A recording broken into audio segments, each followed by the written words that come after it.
अस्सलाम वालेकुम and welcome back and Eid मुबारक आप सबको। उम्मीद करता हूँ कि आपको हमारे शो और हमारा जितने भी हमारे गेस्ट आ रहे हैं उनकी बातें पसंद आ रही होंगी। आज जो हमारे पास अब जो गेस्ट बैठे हुए हैं आए थोड़ा लेट है।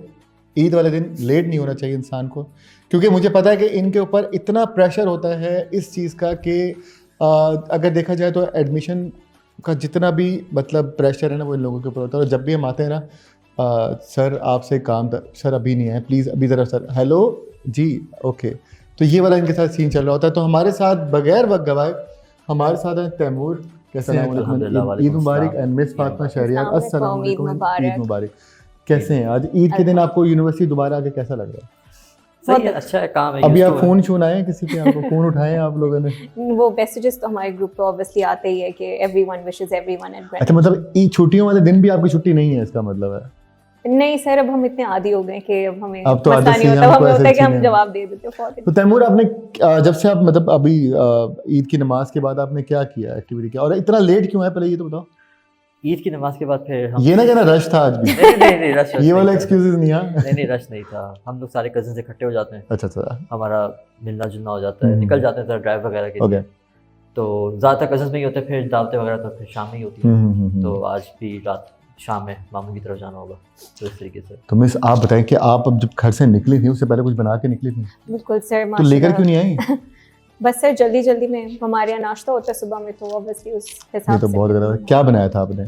सर मैंने कुछ नहीं बनाया था। ईद वाले दिन अम्मियों की बारी होती है, अम्मियाँ बनाती हैं अपने ट्रेडिशनल। ईद वाले दिन स्पेशली अम्मी की बारी? वैसे मैं जॉब करती हूँ तो सारे बात अम्मी बनाएंगी ना। हाँ, दोनों साइड। मतलब आप कब बनाते हैं? नहीं सर, मैं ईद की दावत में बनाती हूँ, क्योंकि मेरे इन लॉज भी हैं, तो जाहिर है मेरी अम्मी के यहाँ सुबह नाश्ता होता है। तो आज मीठे में क्या बना था? शीर कोरमा। हाय हाय, तैमूर भाई आपके घर में क्या बना था? सुबह तो खीर बनी थी और कोरमा बना था। मीठी खीर, आए हाय, मज़ा तो आता होगा। अब तो मतलब शीर कोरमा, अगर दोनों में चूज किया जाए, शीर कोरमा या खीर? शीर कोरमा। तो फिर खीर क्यों बनवाई? बनवाते हैं ना अम्मी से। तो बन गई। घर के सबको बैलेंस करके चलना पड़ता है तो ना। ये बताओ, घर से निकले थे, किसी को ईद दे कर आए बच्चों को?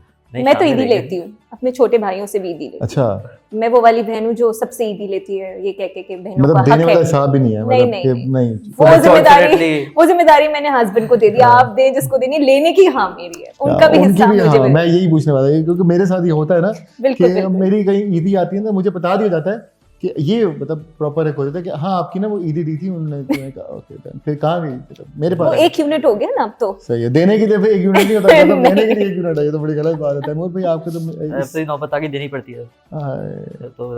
तो तैमूर कहीं से तो मिलती होगी, कहीं ना कहीं, खुदा ना खास्ता पूछ देता हूँ। तो क्या, अच्छा पूरा दिन क्या करोगे अभी आगे, मतलब क्या चलेगा आपका पूरा दिन में? अभी 100 से जाके फिर से सोएंगे। ये बड़ा जरूरी काम है। तो पिछले तो तुम्हें यूनिवर्सिटी ने 6 दिन छुट्टियां दी हैं, तुम्हें उसमें नहीं सोए तुम? नहीं, वर्क फ्रॉम होम भी तो यार वो कितना कर ले, तो मुझे पता है तुम, उम्मीद है नहीं रिपोर्ट करना है ना। अब सॉरी, डेली रिपोर्ट भी करनी होती है, ये भी पता। एडमिशंस का काम फिर आपको बताया ना हमने, खत्म नहीं होता। और वो आप लोगों के मतलब इन लोगों का वाकई काम बहुत ज़्यादा सीरियस और बहुत ऐसा होता है कि हर टाइम एक्टिव रहना होता है। तो मुझे लगता है कि आप लोग रात को 12 बजे भी मेरे ख्याल रिप्लाई कर रहे होंगे किसी ने मैसेज वगैरह का। तो कभी ऐसा होता है कि ईद का मैसेज आया होगा, आपने रिप्लाई किया नो एडमिशन? नहीं। यही तो असल हमें स्किल सेट्स, हमारे लिए रिक्वायरमेंट यही है कि हमें पता हो कि हमने किस टाइम पे क्या रिप्लाई करना है। न पता लगे कभी कोई ईद का मैसेज करना हो, कहीं वहाँ पर ईमेल कर दिए, साथ में सीसी में अपने मियाँ को रख दिया उन्होंने, चलो इतना कर सकते हैं। नहीं। कभी ऐसा कोशिश करते हैं ऐसी गलतियाँ ना हो। कभी ऐसा हुआ ईद जो मतलब मैसेज भी आपने ना ईमेल के जरिए कर दिया हो? इतनी आदत हो गई थी ना सुबह से शाम तक ईमेल पढ़ के नहीं, फोन करके अस्सलाम वालेकुम, welcome to Green Studio, Eid मुबारक। कभी ऐसा हुआ चचा को किया? ये हुआ है वैसे। I won't lie, once during our peak admissions, अभी जब हमारे स्प्रिंग के एडमिशंस चल रहे थे, तो one day my husband called in the middle of all the calls. So मैं उनको भी उठा के अस्सलाम वालेकुम एडमिशंस, तो he was like हाँ सही एडमिशंस बट इट्स मी। मैंने ओके ओ सॉरी। तो ये होता है, ऐसा होता है। अच्छा ये बताएं, शॉपिंग करना पसंद क्या है, लास्ट मोमेंट पे शॉपिंग करना या थोड़ा सा पहले? थोड़ा सा पहले, ताकि आप सुकून से। तो ऑनलाइन या चांद रात वाले दिन? नहीं जाके, मुझे जाके पसंद है। मुझे होता है मैं कपड़ा देख लूं अपने हिसाब का, कंफर्टेबल हो, तो वो सब यही कहते हैं। आप क्या कहेंगे इस बारे में? एक हफ्ता पहले चले जाते हैं दोस्त यार सारे। और शॉपिंग मतलब ऑनलाइन करना पसंद है या आप बताओ? नहीं जाके करते हैं। पसंद खुद की चीज मतलब लेते हैं, दो हाँ, तीन सारे- चार दोस्तों को लेकर हाँ, साथ इकट्ठे चल साथ भाई आओ जाते हैं। मोटरसाइकिल स्टार्ट हाँ, करें निकलते आराम हैं। से जाके शॉपिंग वॉपिंग और जब करते तक खुद देखे ना नजर से मुझे लगता है कि नहीं, हमें नहीं, पसंद भी नहीं आता, पसंद भी लड़कों को नहीं आती स्पेशली। चीज़। ऐसा ही है। हाँ, और लड़कियां शायद फिर भी ट्रस्ट कर लेते हैं क्योंकि उनको पता होता है कि स्टफ के बारे में, तो हम लोग तो मतलब ऐसे कि जब तक हाथ ना लगा पता नहीं लगता हमें नहीं, स्टफ नहीं, कैसा है। इनका भी ये होता है। हाँ नहीं, ऑब्वियसली नहीं, वो मैं लिखा मेरा हुआ थोड़ा होता सा है ना। थॉट प्रोसेस हाँ, ये ऐसा भी है है। कि मुझे ऑनलाइन कपड़े समझ नहीं आते। अच्छा शेरो और- शायरी पसंद है या म्यूजिक?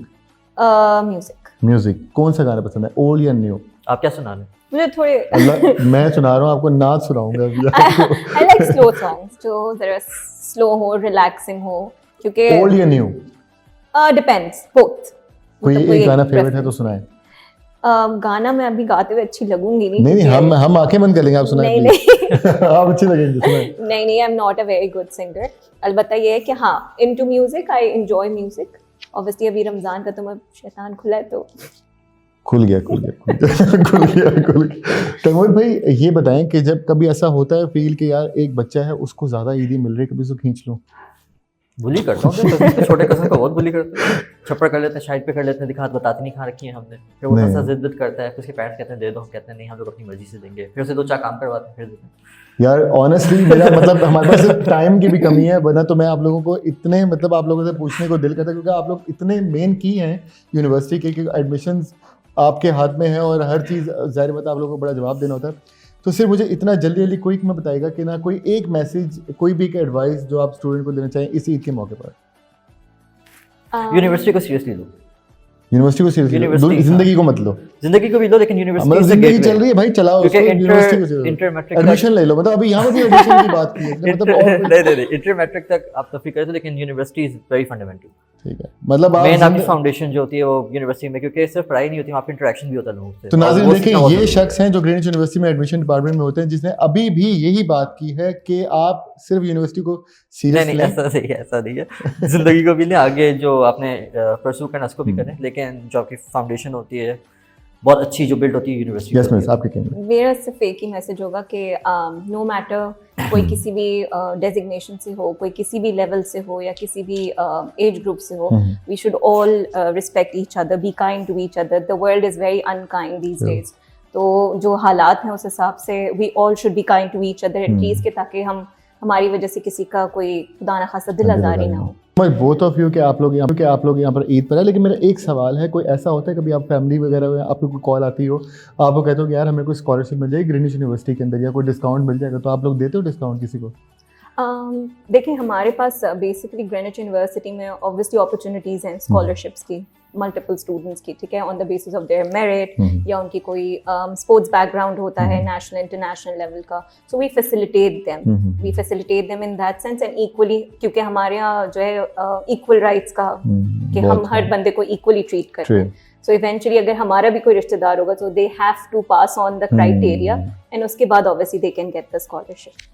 बुक उनको मिल सकती है, जो प्रोटोकॉल हमें फॉलो करना है।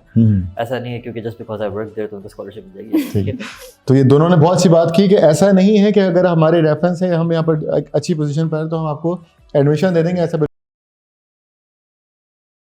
क्राइटेरिया है उसको मीट करना पड़ेगा तब जाके आपको एडमिशन मिल जाएगा। और एडमिशन लेना इतना आसान भी नहीं है आई थिंक, क्योंकि जब प्रोटोकॉल्स वगैरह होते हैं तो उसमें हर चीज़ का आपको देखना पड़ता है। And thank you so much both of you कि आप ईद के दिन आए। और ऐसा नहीं है जिस तरह मिस फातिमा ने बताया, सर तैमूर ने बताया कि अगर हमारे कोई रेफरेंसेस हैं तो आपको एडमिशन मिल जाएगा, या कोई किसी की कॉल या किसी सिफारिश पे आपको एडमिशन मिल जाएगा। कुछ प्रोटोकॉल्स हैं, कुछ क्राइटेरिया है, उसको मीट करना पड़ता है तब जाकर आपको एडमिशन मिलता है, और उसके लिए ऑब्वियस है कि आपको मेहनत खुद से करनी पड़ती है। और आई थिंक कि आप मतलब स्कॉलरशिप है ग्रीनिच यूनिवर्सिटी का एक बड़ा प्लस पॉइंट है कि आप लोगों को स्कॉलरशिप भी देती है, जैसे स्पोर्ट्स स्कॉलरशिप है और डिफरेंट और भी हैं स्कॉलरशिप जो आपको मिलती हैं। तो उम्मीद करता हूँ कि आप लोगों को इन दोनों की बातें सुनकर बहुत दिलचस्पी भी हुई होगी और आपको इन्फॉर्मेशन भी थोड़ी सी मिली होगी। अगले जो गेस्ट हैं हमारे, मैं मतलब अगर कुछ कहूँ उनके बारे में तो ये कि वो एक यूनिवर्सिटी के एक बहुत ओल्ड पिलर हैं, जिससे मतलब कि बहुत सारी यादें जुड़ी हुई हैं यूनिवर्सिटी की, और मतलब बहुत पुराना एक साथ है उनका। और हम जल्दी से इंशाल्लाह उनसे दोबारा मुलाकात करेंगे अगले शो के अंदर। और thank you so much once again, thank you for having. मिलते हैं ब्रेक के बाद। Thank you for